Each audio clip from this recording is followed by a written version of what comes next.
Hinimok naman ng Malacanang si dating Bicol Party List Representative Elizaldico na sagutin ng mga isyong ibinabato laban sa kanya kaugnay sa investigasyon sa mga maanumalyang flood control projects. Ayon kay Palace Press Officer Claire Castro, nire-respeto ng palasyo ang desisyon ni Ko na magbitiw bilang kongresista.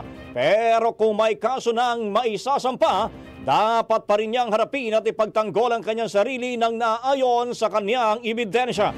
Dagdag pa ng palasyo, kung hindi sasagutin ang dating mambabata sa mga issue, lalo lamang ito mag-iiwan ng impresyong guilty siya.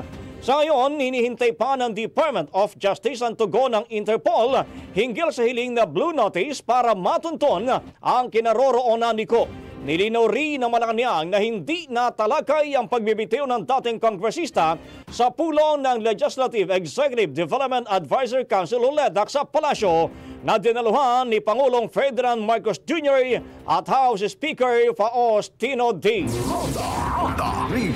Ang bahaging ito ay hatid sa atin ng Drive Max Coffee. Ligayang tuloy-tuloy.